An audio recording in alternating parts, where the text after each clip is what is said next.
The broadcast is now starting. All attendees are in listen-only mode. Hello, everybody. This is Brian Ankney with Auto Success. I appreciate you taking the time out of your day to join us today on another Auto Success webinar. Today, my guest will be Troy Spring, and we're going to talk about the power of connected marketing. And it's going to be a pretty high-level view of how it all ties together. Troy made a comment right before we got started that if we were to go in depth into all of these topics, this would be a 6-hour webinar. So don't worry, it's not going to be 6 hours. Before we get started, what I would like to do is I'd like to explain how the questions work. If you have questions as we go through the presentation, please go onto your GoToWebinar bar, or it could be at the top or bottom of your phone if you're watching it on an Android or an Apple. On your computer, it'll be on the right side, and there's a question function. If you hit that plus sign next to questions, it will open up a place for you to type in questions. Please type them in as we go. We are going to hold the questions until the end of the webinar. So at the end of the webinar, I will ask Troy all the questions that you have, and he will do his best to answer them for you. One other thing I'd like to remind you, if you have not already, please go to Facebook, and in the search bar, it's right at the top of the screen, type in Auto Success Webinars. That way you can join our group, Auto Success Webinars. It's a great place to make sure that you will never miss a webinar that you want to see. You're welcome to go on there and make suggestions to me for future guests or future webinar topics. You're also welcome to message me, call me, or email me. Again, my name is Brian Ankney. My email is Brian, B-R-I-A-N, @autosuccessonline.com. If you've got suggestions, I'd love to hear them. And from there, I'd like to introduce today's guest, Troy Spring. Hello, Troy. Hey, Brian. How are you today? I'm great. How are you doing, buddy? I got no complaints. As I always say, life is great, man. Life is great. No complaints. That's awesome. That's awesome. Well, yeah. Let's go ahead and get started. I'd like to let everybody know kind of the occasion for this webinar is Troy just came out with another book. He wrote it with Glenn Pash and Tracy Myers, and this is the second book that Troy has mailed to me in the mail, signed and with a nice note, and I've actually enjoyed both of his books. He sent me this book. I read it in a day, and I called him up and I said, "This is some great content. Let's put it on a webinar." So that's kind of why we're all here today, to kind of announce Troy's new book. Troy, you want to maybe let us know a little bit about the 4 pillars of advertising to get us started? Yeah, sure, Brian. And hey, before I get going, I just want to thank you for having me on today. Greatly appreciated. And before we even go into the 4 pillars of advertising, let me just, if you don't mind, I'll share with the audience, how the power of connected marketing as a book came along, because some of this webinar is really going to be based upon those theories and things that Glenn, Tracy, and I put together. So, and then we'll move into the 4 pillars, if that's okay with you. Yeah, that's perfect. Yeah, that sounds great. All right, cool. So, it's interesting, back when, Tracy and I were putting on the Automotive Mastermind group down in Charlotte, North Carolina, we had Glenn come down to be a keynote speaker really for us, a bonus session speaker. And Tracy, Glenn, and I really just started gelling together, talking about some ideas. And one of the things that kept coming up in particular between Glenn and I at the time was this connected marketing approach, and how much we were talking about where dealers were missing the boat a little bit, where a lot of their offline efforts didn't really match what was online. Glenn was real passionate about the fact that there's agencies, they're a very strong digital marketing agency, as I think everyone knows, and they troubled sometimes with the offline message that was happening at the dealership, getting that message really across online as well, and having it connect and really make sense to the consumer. So, bottom line, somebody would have a message maybe on radio that they had, Dodge Ram trucks for, $199 a month, but they'd show up at the website and not see any of those on the hero sliders or the banners or jump, any kind of pages, landing pages. And it really just kind of was a very disconnected, disjointed message, where the offline message really didn't connect at all to the online message.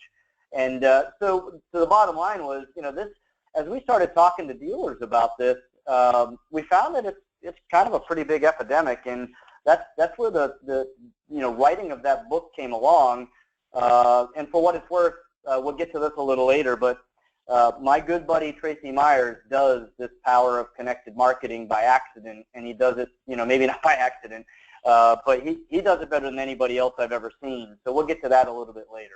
But that's kind of how the book came along, was the three of us meeting down in Charlotte and just literally talking about a problem that we saw and trying to find a way to try to correct that problem. And so before we go any further, I'll talk to you about the 4 pillars of advertising, unless you have any questions on that. No. Go ahead. But this is one. I would like everybody to pay attention to this part in particular. This is something that's kind of unique to Troy. That is really powerful. Yeah. Go ahead, Troy. Please explain. Yeah. I've been really an advocate for these 4 pillars of advertising for some time, and it's really how we build our agency. It's how we buy media. It's how we create advertising budgets. Everything gets pulled back into these 4 pillars of advertising. And the bottom line is this. Let's take newspaper as an example, because I think it's a great way to talk about reach, frequency, creative, and cost. A lot of dealers think that newspaper is dead, and I don't necessarily disagree with them, but I'm going to show you how it's still alive based upon the 4 pillars of advertising.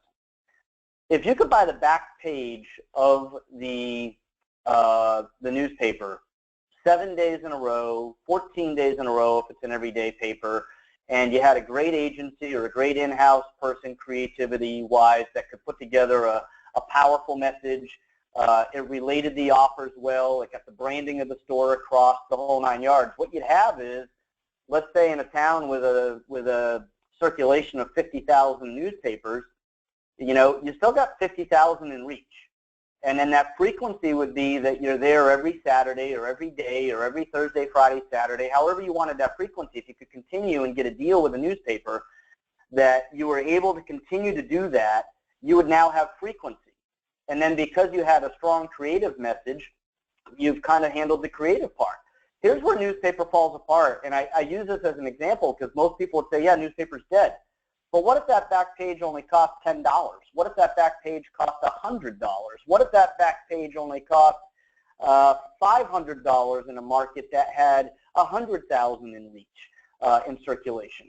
So the kind of point here to prove is that any advertising can be extremely valuable and extremely effective and create good ROI if the reach, the frequency, the creative, and the cost are right. So we basically look at those 4 pillars in every single ad that we're buying at our agency, and that's how we decide whether or not something's of value. It might be so dang ridiculously inexpensive, but if it's got strong reach, strong frequency, strong creative, that media is not dead. So hopefully that newspaper example makes sense to people, because again, they're probably not doing it, but they would if they got the right reach, if they had the right frequency, if the creative placement was, put on the back page full color and they got it 5-6 times a week and it only cost X amount of dollars. It's dead because the newspapers haven't reduced that cost to the value proposition at this point. But some of them are getting pretty aggressive, and we're still using newspaper in a few markets. So that's kind of reach, frequency, cost, and creative. If you don't have all 4, just don't do the ad. It doesn't make sense. Take a look at all 4 of those pillars prior to buying any ad and judge every ad that you buy as a dealership based upon those 4 pillars, and immediately you'll start seeing better ROI from your ad buy. All right. And I think before you go any further, I think what happens a lot of times is the sales managers that may be buying media, if they don't have an agency, obviously some dealerships don't have agencies, and some do. But again, some of those agencies are percentage, agencies that take a commission. So you got to really look at that and say, when you're buying those medias, whether or not it's your agency buying it or your sales managers or GMs are buying it, when the reps are coming in from those medias, really grill them and really dive deep into how many people is this going to reach, how often are they going to hear it, how good is the creative that I'm going to put on that, what is my cost, and when you bounce that off of each individual ad, the way to spend your ad dollars in your budget, because everybody runs out of budget, is to make sure that you're doing the ones that have the highest reach, the highest frequency, the lowest cost. And then everything else just is not is no longer on the table, because that you have to start saying no to your vendors at some point and just saying, hey, you know what, we don't have any more budget. It doesn't make sense.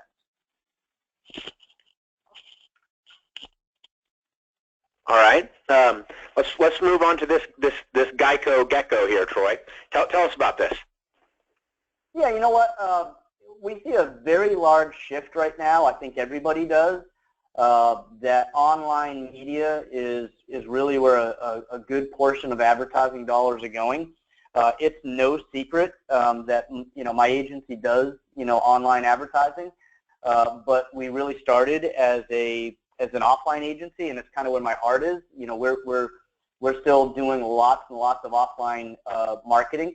The reason I wanted to bring this up for dealers is to kind of share with them how offline media is still very, very much alive and very relevant, because where did you see the Geico Gecko? You probably saw them on a billboard. You probably saw them on a TV commercial. You probably saw them, maybe heard it on a radio commercial. Geico's advertising budget is $1.8 billion a year. The relevance to this has a lot to do with the book that Tracy and I and Glenn put out, which is this connected marketing approach. This simply shares with you that when you show up at the website, this is Geico's home page. This is their land. This is where you show up when you type in geico.com.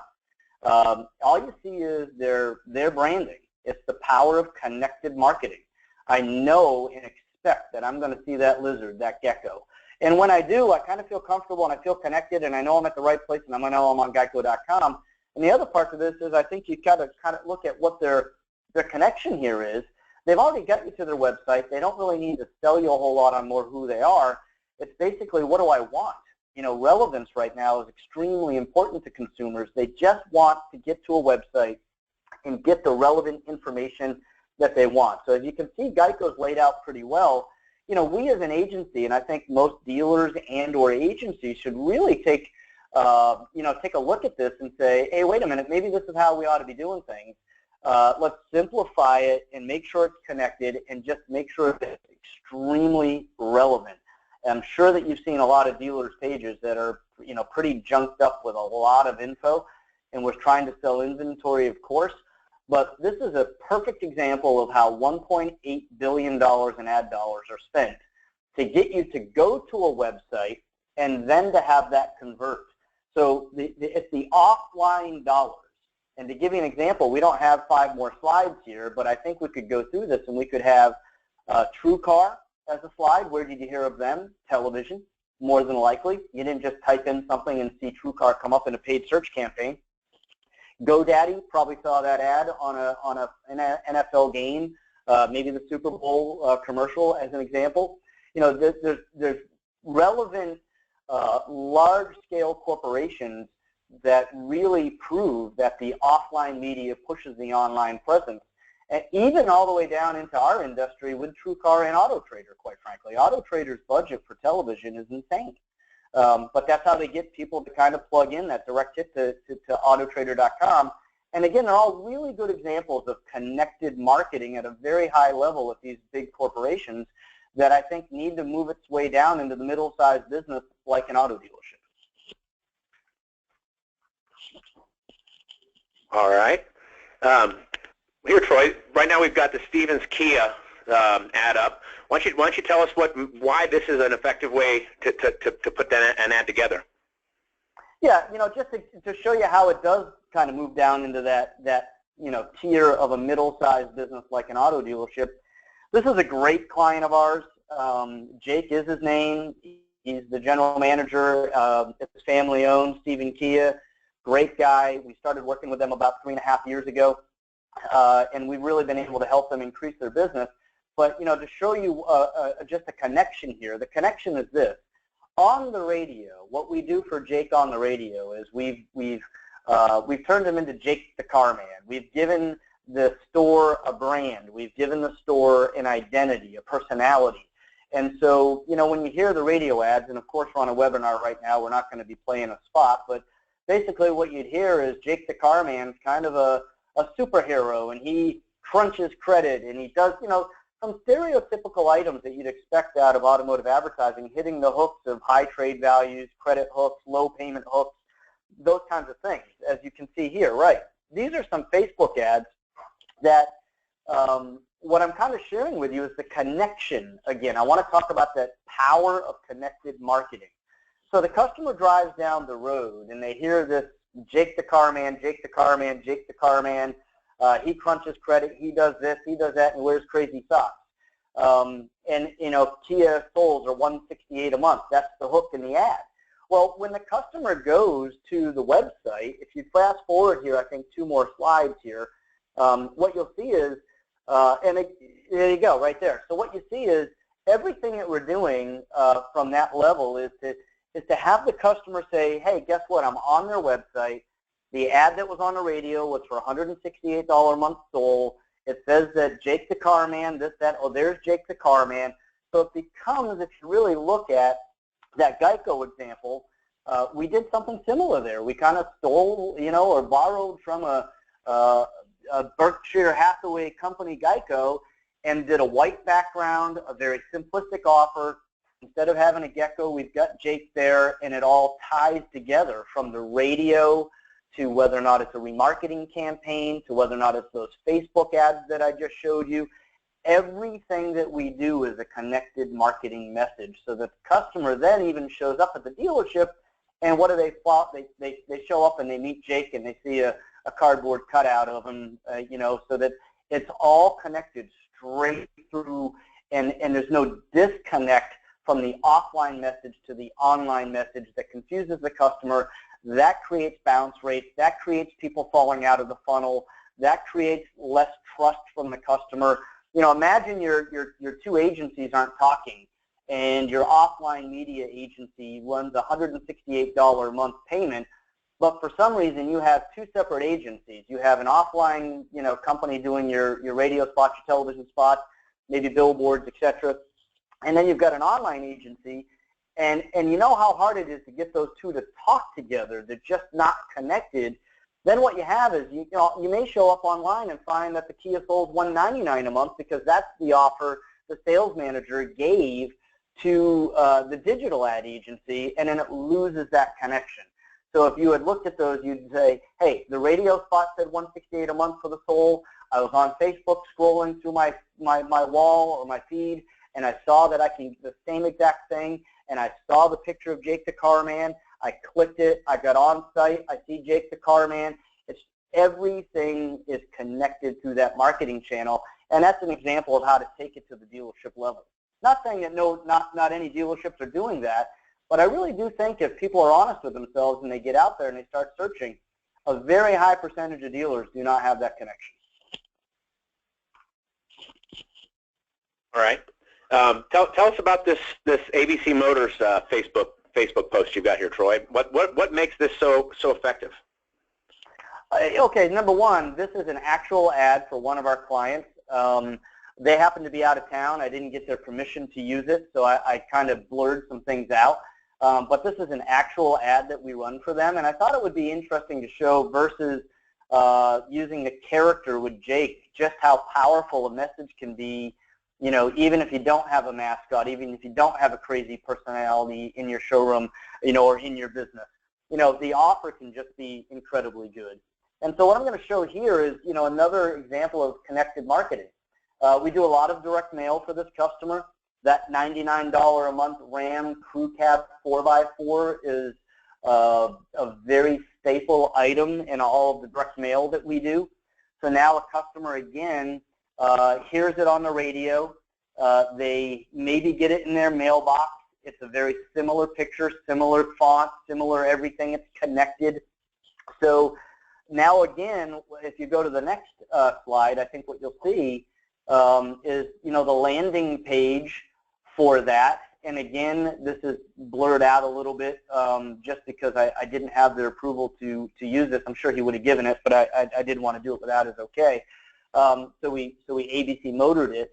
But what we do is we make sure that they land. And, you know, one thing Glenn, and I know Tracy's really big on too, you know, that we talk about all the time is when somebody clicks an ad, as an example, that Facebook ad, you don't want to just land them. If you look at this here at the bottom where you have like an inventory, picture there, on the SRP page, you don't really want to land them just on an SRP page. They just left an ad that says it's $99 a month. You don't really want to land them on an SRP page without this offer page, this landing page being built above the SRPs, because then the customer says, wait a minute, I don't understand. The truck's $45,000. You could stay right there, yeah. I don't understand. The truck is $45,000. How in the world do I get to 99 bucks a month?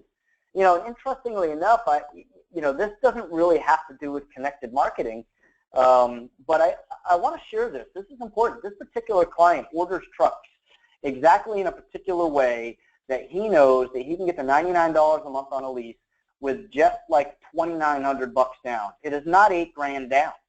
So if your manufacturer has a particular really good high residual, low money factor lease on something, may not be a Ram truck, it may be an Equinox, it may be a Camry, it may be a Focus, who knows what it is. But the sales managers have got to really work hard at coming up with that incredible offer that you can advertise and then push that out as your message everywhere, make sure it's connected, land them on a very strong landing page. Then you take them down the bottom there. As you can see, you're going into SRPs. Let them pick one, let them click on it, get the conversion over to a VDP. But too many times we're seeing where the clicks are not going to something that is relevant and really the same exact thing that I clicked from, so that it's an easy transition. And again, I hate to use the word over and over again, but using a connected marketing approach. So that's how to do it really with an offer versus the character. All right. Let's move on to the next slide here. Troy, we're back to. I've got your reach, frequency, creative, and cost out, and I'd like to ask you, with this in mind, what is the right way to buy offline media? Yeah. Okay, so we'll go back to this. I think it's worth talking about again because, and hopefully I hammered the point well enough in the beginning, but I'll slow it down just a little bit here for this.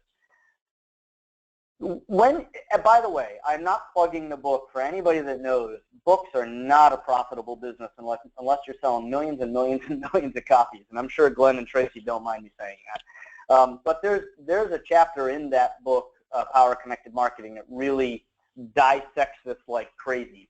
Matter of fact, when we were writing it, Glenn said to me, man, this is really technical. And it is, because with each medium, you have to be able to look at the reach, the frequency in particular to decide whether or not it's a value.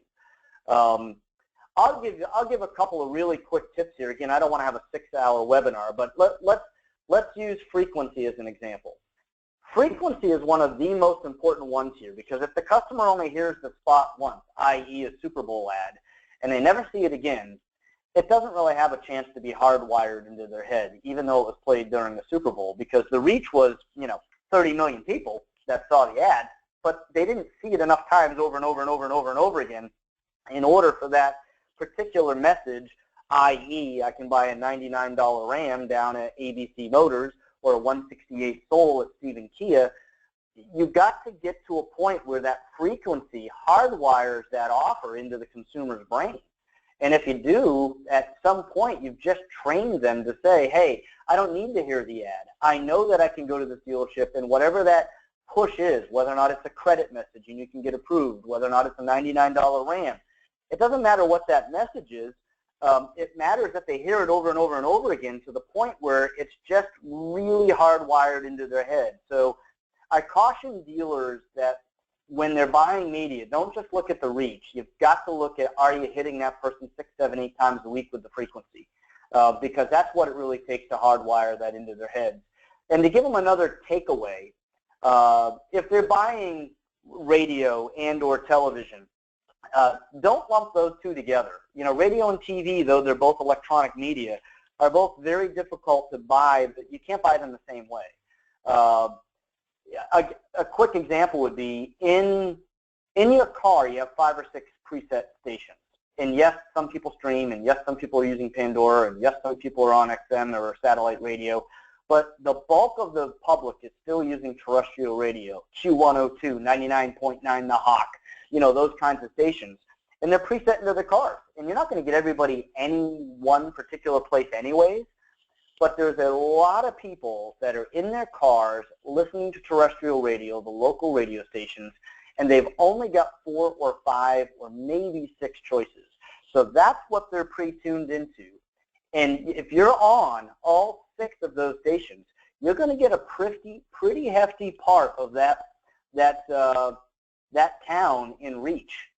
Because you're hitting all the stations. Don't just be on the hip-hop stations or the country station. Be on them all, because they're really not flipping over from hip-hop to country to this. So if you're on all 6 stations, you've got the reach, and that's where it comes important, where I think radio is a really great opportunity for dealers. It's easy to get the reach because you can just buy the stations that they're listening to across those different kind of channels. And then the frequency is that there's not that many of them, and they get in their car every day, going to work, going to lunch, going home, at night with the kids to softball, practice, soccer practice, hockey, whatever it is.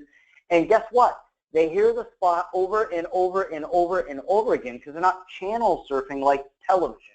And that's what I tell dealers to be careful is when you're buying television, frequency is so hard to get. They're skipping from the Hallmark channel to the Oprah channel to Spike to CBS to Fox to Netflix to Amazon Prime.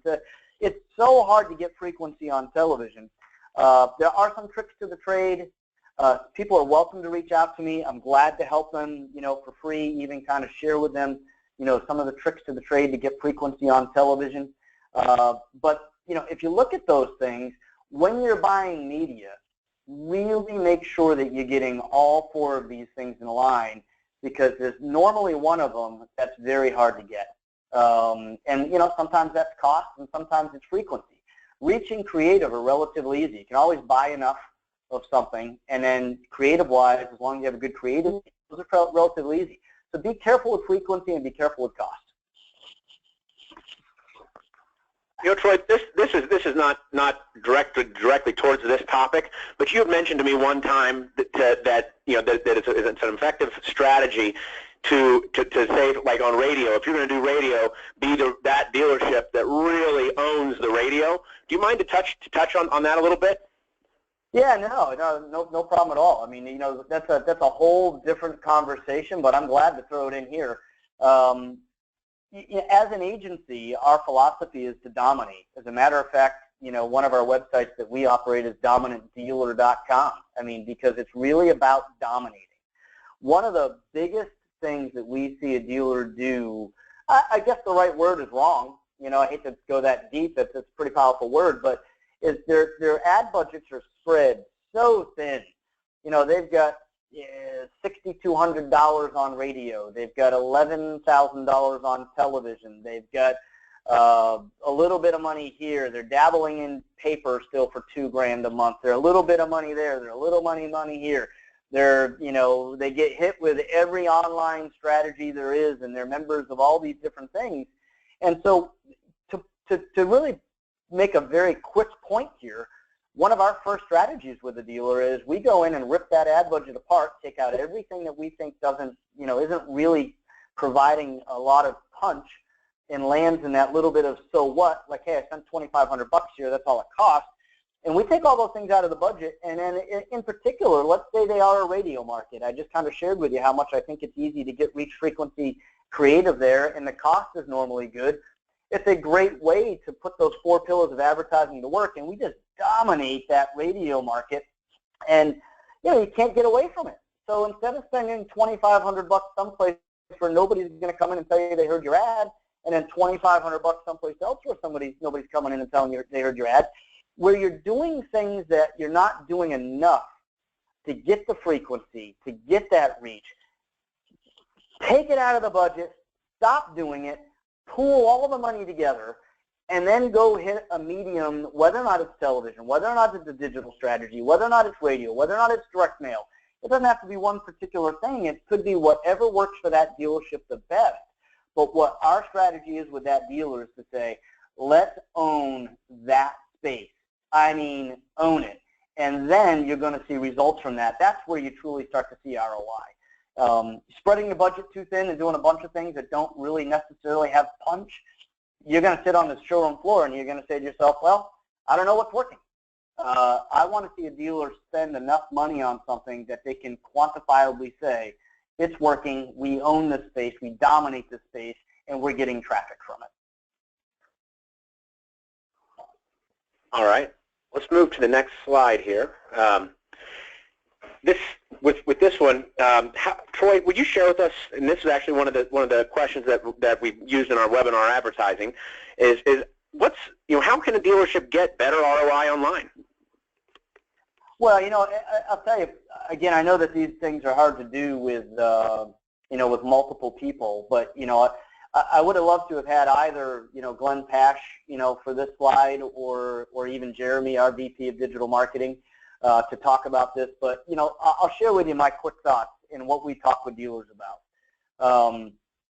You got to go into your Google Analytics. You got to start looking at acquisition. You got to start looking at these things. But it goes back to the 4 pillars again, which I don't want you to revert back to the slide. I think everybody's seen those enough for now.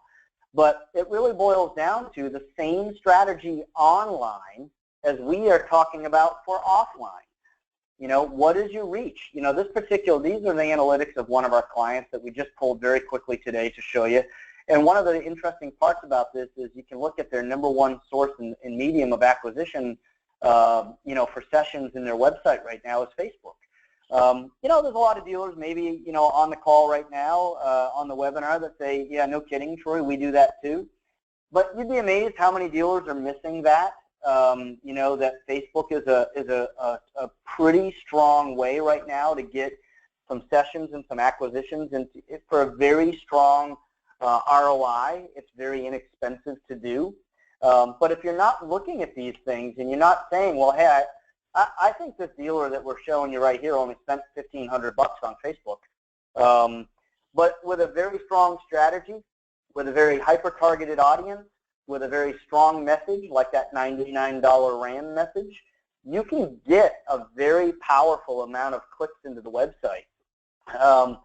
That said, I think that the sales manager that's listening to this right now, has got to then say, well, how good of a prospect is that?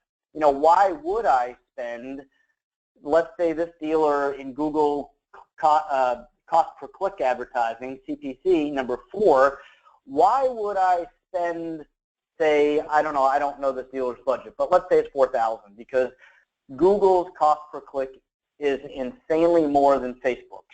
So what a sales manager's got to start to do, or a general manager or an owner that's trying to manage their online spend, is not just look at the analytics of how many people, because if you did that, you just say, well, I'll just spend my extra $5,000 on Facebook and Facebook alone. But the difference between a Facebook customer and a CPC customer is very different, even though they're both cost per click. Facebook customers, you're pushing into the market. They're scrolling. They're looking at Aunt Betty's cake that she, baked for little Bobby's 2nd birthday, and they're scrolling down their feed, and then they see an ad, and then they click on that ad, and that ad takes them into maybe the landing page like we just went over. But that customer might not be down the funnel like a cost per click, Google AdWords campaign customer just sat at the search bar and said, I want to buy a RAM. So they're very radically different customers, and that's why the Google cost per click, in my opinion, is going to sometimes eclipse the Facebook cost by $5, $6, $7, $8 or more. Because sometimes we're down around a quarter, I think, if I look at the cost per acquisition of a session with Facebook, and everybody knows that a Google AdWords campaign can be $5 to $15.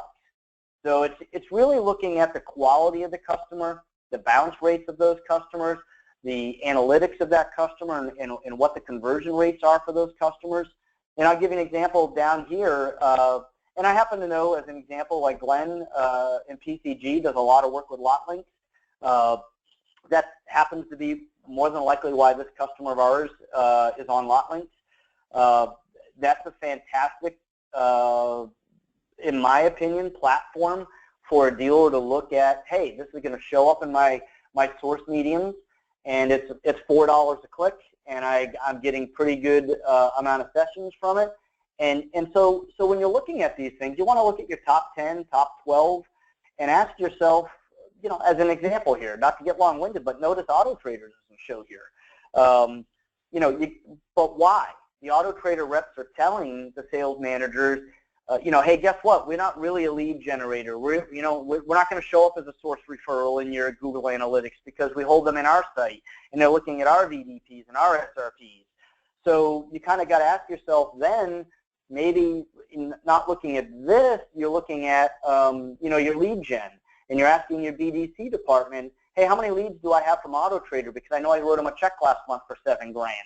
And if the number's high, then you can quantify that buy. But you know, this digital is a very big, huge, dark hole of spending. It can consume a dealer trying to figure out how to spend it. And again, I don't want to have a 6-hour webinar with you, so I would just say, if you know, for dealers that aren't really diving into their analytics, if there's owners on the line, again, general managers on the line, either make sure you've got somebody in your store that can get you into your analytics, and you can start dissecting them with the 4 pillars even, and trying to make a good educated buy with the dollar that you're spending for the results that you're getting, and or make sure that your digital ad agency you know, takes you into your analytics and really shows you what you're doing. Because again, we sit with a lot of clients where the dealers are just saying, I've never seen this information before. It's hard for some to understand because they live and die by it. But it's, again, a bit of an epidemic out there right now where dealers are saying, and they're asking us questions like, hey, you know, is Facebook a value? And we're like, oh my gosh, yeah, you got to do that. And here's why. So again, this is the high-level 30,000-foot overview for me, just for somebody to get into their analytics and start asking questions about the reach. How many people did I hit? How often are they seeing it? All of these things have those items. You know, Facebook is built on an advertising platform of reach and frequency, so you can really monitor that stuff big time. But again, real quick, get into this thing and start asking questions if you're not currently doing that. All right. Here's the picture of your co-author, Tracy. You maybe share a little bit about you know, his brand and some of the things that have made him so successful. Yeah, you know, well, I'll tell you what. Tracy does what, like I said in the beginning, you know, Glenn and I were really passionate about this, you know, offline, online strategy kind of power of connected marketing. And, you know, I'm standing there with Tracy Myers, who not only am I lucky enough to have as a great friend, as well as Glenn, but, you know, also, you know, I've spent a lot of time with Tracy over the last 4 or 5 years, and what he does at his dealership, whether or not somebody likes his style or doesn't like his style, they can't argue the fact that, for me personally, he is the epitome of the power of connected marketing in the retail space. And what I mean by that, Glenn would want me to talk this way for a minute and talk about silos. You know, Glenn says all the time, you know, what you hear offline in that silo of your advertising is what you need to see online, is what you need to show up to at the store. That's the connection of this marketing. So I would tell anybody, go to frankmyersauto.com, Google Tracy Myers or Frank Myers Automax, go to YouTube, watch their television commercials, then go to the website, and then, you know, hop on an airplane and go see my buddy Tracy if you'd see it, or just drive on his lot, and you'll see that the connection is unbelievable. What he does on his television commercials is exactly what you show up to at his website at Frank Myers Automax or frankmyersauto.com. And then when you get to the dealership, that experience, what you're looking at right now, Tracy with the hat, with Uncle Frank, with everything. And if you go to that next slide, I'll show you a little something Tracy, you know, when I met Tracy, he told me, and I was like, wow, I don't know that I'd have caught on to that. Look at the roof color of his dealership. It's red, and it's white, and it's blue, his building. Because if you go back and look at his hat, it's red, white, and blue. Everything that he does is red, white, blue, red, white, blue. And the flags behind him are red, white, blue. It's all a connection. So, you know, all I would say is, you know, when we got together and wrote this book, it really was born from the passion of connected marketing and how it's paid off. And anybody that knows Tracy Myers, anybody that follows him and has watched his success over the years will tell you that he is an animal about connecting all of these things, and the customer knows what he stands for, what his offers are, and they never get lost throughout that process. You know, moving from silo to silo to silo, as Glenn talks about all the time, they just never get lost because you can't. It's a connected approach with the hat, with the red, white, and blue, and then the building is red, white, and blue. And if you walked inside his showroom, I got to tell you, I've been there. I did this. I went and saw it. You walk inside his showroom, it looks like his website. I mean, literally the inside of his showroom looks like his website. So, you know, from a manufacturer's point of view, if you have a Honda store, a Ford store, or whatever you may have, you know, you may not go to the nth degree that Tracy's doing with some of the craziness that he does. But you can't argue that what they're hearing offline, like we talked about with Jake the Carman, like we talked about with the $99 a month RAM, what they're hearing offline is what they should be seeing online, is what they should be showing up to at the dealership. And that's really, at the end of the day, what that book, The Power of Connected Marketing, is all about. And, you know, to Glenn's credit and to Tracy's credit, they wrote two really great, incredible segments in this book about online marketing, Glenn's part, and Tracy's is really about the on-site experience. And how he connects it all right on site at his dealership, and all the way down to the consumer experience and how he trains his salespeople. It's really pretty in depth. We could go on and on and on, like I keep saying, for 6 hours if you'd like.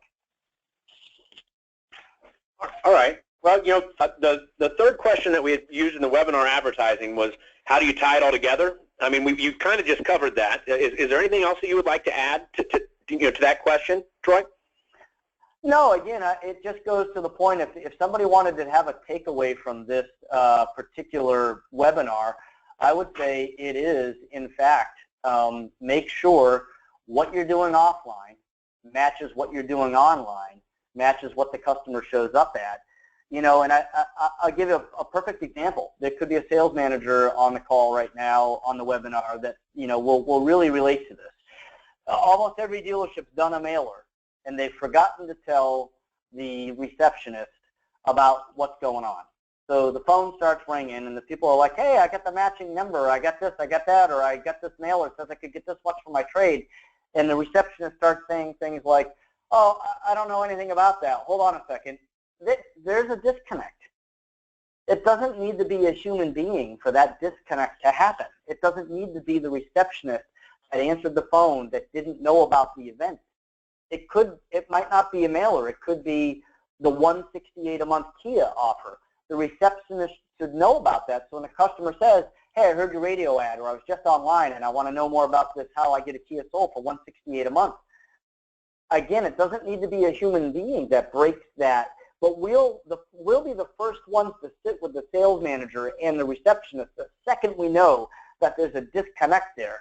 And we'll have a very forward, blunt conversation with those people about the fact that we can't have this disconnect. It's got to be connected. You've got to know about the offers and say, yes, of course, all Kia, you know, blah, blah, blah, $168 a month, no problem. When would you like to come in? Instead of having this disjointed, disconnected, I don't know anything about that offer. And again, I don't think it needs to be a human being. It could be from the time they heard the radio ad to seeing a disjointed Facebook message or an online retargeting message or pre-roll or anything that you're doing that just doesn't tie those things together. That consumer is going to start saying, I don't know what to expect. I hear $199, I hear $168, I see red, white, and blue, this one's purple and yellow. So that connection and brand of yours is really important because we're connecting with customers in a lot of different places right now. Lots and lots of different places that we're connecting with them. And in each and every single one of those places, your brand identity and your offers need to be seamlessly connected in order for you to see maximum ROI. Okay. Actually, we've got a question here for you, Troy. Okay. Let's see. How do you develop an Uncle Frank or superhero, and what is too crazy? Okay, great question. It depends upon what kind of store you are. I mean, I think if you're, Highline, Mercedes-Benz, BMW, Lexus store, et cetera, et cetera, et cetera, down to what I would call the next tier of that, which might be, Infiniti, and then in Honda and Toyota. You can have brands that maybe don't fit the craziness of Uncle Frank, as an example, with what Tracy had. But it's really more about the personality. If you notice, Tracy was in that. I think dealers that are willing to be on air should be on air. If they're a personality, if they're good at it. But to go deeper into that question, let's say you're a brand that really promotes, some sort of a mascot or some sort of personality like that.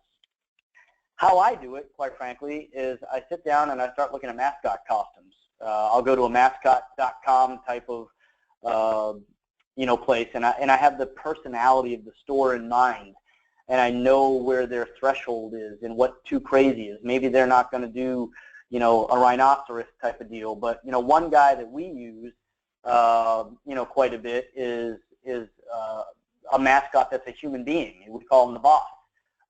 Whoever asks this question is welcome to reach out to me, and I'll send you some pictures and some ideas.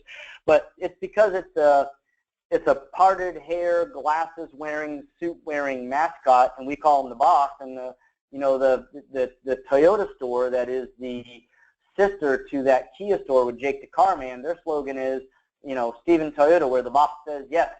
And the boss is that mascot. And so he's just in everything, and he's all over the place. And they literally have a mascot costume, and sometimes he's out waving on the side of the road, and it's a connection between the offline media to the online media to all those things. So there's an example. I hope I answered that question. It's really not too crazy if the dealer likes it and it doesn't hurt business. Matter of fact, standing out is something that people are too afraid of these days. And I'll say that again. Dealers are too afraid of standing out. We've got dealers that get one negative social media post about maybe a mascot or an ad or something, and then all heck breaks loose, and they can't do that anymore. It's an unfortunate thing to see, because I've seen where in our hometown there's a dealer that probably has more negative reviews than anybody I've ever seen, but it's only because they do so much business. When you do so much business and you put yourself out there and you have a brand identity and you're constantly in people's top of mind awareness, you're bound to have a magnifying glass on everything that you do. So though they're not selling 100 cars a month anymore and they're selling 300, well, what comes along with that is good reviews, bad reviews, customers that you put deals together with, customers that you didn't put deals together with. And that's a discussion and a threshold that each dealer really needs to have a heart-to-heart with themselves, look in the mirror and say, hey, in order to sell another 50 cars and help another 50 people get into the car that makes sense for them at a price they want and a payment that they want, because genuinely a dealer should feel that passionate about helping people, what am I willing to put up with? I mean, is it okay if a customer comes in and says, hey, you couldn't put a deal together with me, now I'm going to write a negative review? It just magnifies everything. If you sell 3 times as many cars, you're probably going to have 3 times as many everything. So to answer that question bluntly, the threshold of what you're willing to put up with is really where that comes into play. But stand out, whatever it is, mascot, stand out. Okay. Actually, this is a wonderful question. Tim, send me your address. I'm going to send you a vacation voucher from Auto Success, because this question is outstanding. What about fixed ops? How are you connecting what happens in the service lane to the showroom to the marketing messages? Oh, no, that's a really great question. Some of that stuff, and by the way, that is an awesome question. Send them that vacation voucher thing. Some of that stuff we do. I'll give you an example. We've got some clients, and I'll just throw this out there. We've got some clients that just really, we don't do a lot of fixed op advertising for them, because on the priority form that we give them, it's so far down the line, everybody just wants to sell more cars. The ones that do want us to push fixed ops, I think it's important to make sure that whatever that theme is transferable into all of your advertising. Stephen Toyota, as an example, has 2 shuttle cars that are wrapped, and they look like taxis, and they have the boss, that guy that I was just telling you about, this character, you know, all over the car. So they, you know, when you go into the service department, you're seeing the boss. When they're sending out, you know, marketing materials, I'm not 100% sure the boss is on all those materials, but it should be. You know, and the reason is because we don't do all of their fixed op advertising. But the other part is, you know, commercials. We shot a commercial recently where, you know, even though it's fixed ops and it was for, you know, the lane, brakes, pads, you know, almost like a Ford QuickWorks, and the character was in there. So kind of put them everywhere where you go. And the other part is, you know, a lot of dealers, and again, this is, I'm not sure I'm answering Tim's question. He's welcome to reach out to me if I didn't. But a lot of dealerships have somebody in the lane right now doing something with an upgrade system. You know, talking to every single customer, finding out what their payment is, seeing whether or not they can get into another car. All of those points of sale materials, whether or not it's a handout, whether or not it's, you know, a brochure, pamphlet, whatever. And even in the service lane and in the service lot, you should have that that brand message. It doesn't have to be a character. It could be home of, you know, home of $99 a month Rams, home of this. Whatever your brand message is, again, and it doesn't have to be a mascot, but that should be everywhere, including fixed ops, including in the emails that you send out to customers, so that there's always that brand message there. Can you imagine getting something from Geico that didn't have the gecko? You wouldn't. You just wouldn't. I mean, they even introduced the caveman and those guys that play the banjo and do all these crazy things. But everything that you get from Geico is going to have the gecko. And that would go to a dealership whether or not you're in the lane and fixed ops, or whether or not you're out front and you're selling cars. So that's a great question. I hope I answered it. Yeah, I think you covered that well, and if not, Tim, just let us know, and we'll elaborate. It looks like that's that. Oh, I just popped one in. Oh, Tim said, "Well done." Thank you, Tim. Thank you. Well, it looks like that's the last of our questions. I'd like to thank everybody for taking the time out of your day to join us today. I hope that you learned something, and I hope that you actually, you've got a lot of people saying, James says, nice work. Glenn says, well done. Tell him thanks for mentioning me. So yeah, we're getting a lot of compliments coming in across the question board right now. But thank you everyone for coming. If you haven't joined Auto Success webinars on Facebook, please do. It makes it very easy for me to communicate to you, about future webinars. It's also a great place for you to communicate with other people, because Troy just presented a ton of information. And so all of you on this call, you're all going to try to implement different pieces. And as you do that, you're going to have successes and failures. I invite you to share those with the others on Auto Success webinars on Facebook, and share what's working for you. If you've got more questions, ask more questions. I mean, the whole idea of these webinars is to help you grow your business. Troy, is there anything else that you would like to share before we go? Hey, you know what? If you don't mind, we didn't talk about this. Hope you don't mind, but if anybody wants a copy of The Power of Connected Marketing, I've got 50 extra copies in my office. I'd be glad to send anybody a complimentary copy on behalf of Glenn, Pash, Tracy Myers, and myself, just for spending an hour with us today. And it really goes pretty in depth with a lot of the information we talked about. So other than that, I appreciate anybody who did spend the hour listening with us. I appreciate Auto Success, and please tell Susan I said thank you as well for having me on. It was an honor, and I hope I provided some powerful content for people. Wonderful, wonderful. Yeah, if you have any trouble getting in touch with Troy, if you want that book, please, you can reach out to me. You're all going to get an email tomorrow thanking you for attending, and you can reply to that email, or you can send it directly. Troy, you want to just share your email address? Oh yeah, no problem. It's Troy Spring, just as my name is, TroySpring, at mydealerworld.com. mydealerworld.com. Yeah, you know, if you know, for all of you on the call, send the email. I'm telling you, when I got the book in the mail, I kind of took a look at it, you know, while I was working, and I read it that day. I mean, you'll run right through it. It's well written, and it's just full of stuff that I actually recommended to our publisher that she go on Amazon and buy the book, and she has. Just because there's a lot of things that I feel, even though it's not directed towards our business, would be very helpful for our business. Thank you, everyone. And Brian, if I can be humble for a second, I would tell people, point blank, I've read Glenn's part and Tracy's part. To heck with my part, you just heard about it. But Glenn and Tracy are very bright guys. I'm very fortunate that they were willing to write this book with me. So, but thanks again. I appreciate you having me on. All right, thanks everybody. I hope to see you all again on a future Auto Success webinar. Have a great day. Take care.